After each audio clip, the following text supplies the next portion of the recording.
गायत्री माता और एक पिता।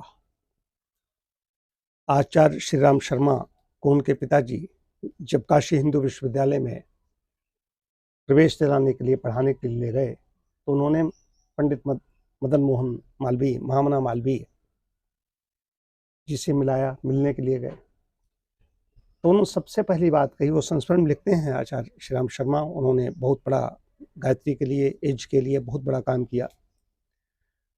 उन्होंने अपने जीवन काल में 24 पुरस्चरण किए, 24 लाख के 24 बार पुरस्चरण किए। तो मालवीय जी ने उनसे कहा कि गायत्री माता है और एज पिता। अब वैसे तो हमारे यहाँ गंगा माता, गौ माता, सब जिसको हमारी भावना ही ऐसे ही मात्र रूप में देखते हैं, लेकिन गायत्री में यह है माता तो माता ही होती है।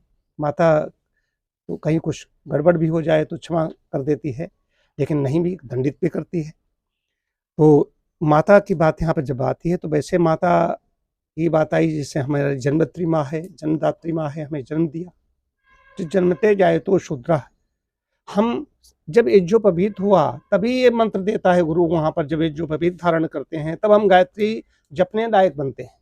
ये विशेष बात है। ये नहीं गायत्री कोई भी कहीं पर जपने लगे, कहीं पर भी कैसेट चल रही, कहीं कुछ चल रही, कान में मंत्र देता है। मैं 10 साल का था, 11वीं मेरा जो उपनयन संस्कार हुआ तो गुरु ने हमारे कान में मंत्र दिया। जो बाबा गौरी शंकर बाबा थे जंग बहादुर गंसलिया के, उन्होंने वो ऋषि जिसे बिल्कुल लगते थे ऋषि, तो उन्होंने हमारे कान में हमें मंत्र दिया, गायत्री मंत्र। तो गायत्री मंत्र स्त्री पुरुष सभी लोगों को जपना चाहिए, लेकिन उसके लिए है यज्ञोपवीत। यज्ञोपवीत धारण करने के बाद में गायत्री मंत्र भी जपा जाएगा और यज्ञोपवीत होने के बाद में यज्ञ करने के लिए योग्यता बनती है। यज्ञोपवीत उसकी भी, यज्ञोपवीत यज्ञ सारा सब जुड़ा, गायत्री हो या यज्ञ हो। तो गायत्री माता है, यज्ञ पिता है। जो माता पिता के संरक्षण रह रहा है उसको काहे की चिंता, वो सब निश्चिंत होकर अपना करे। सर्व चिंता परित्यक्तो निश्चिंतो ही योग उच्यते, निश्चिंत हो जाओ, यही योग है। तो माता की कृपा है, पिता की कृपा है। हम लोग आहुतियाँ भी इसमें डालते हैं, इससे बड़ी बात क्या हो सकती है। तो ये हमें किस्सा याद आया।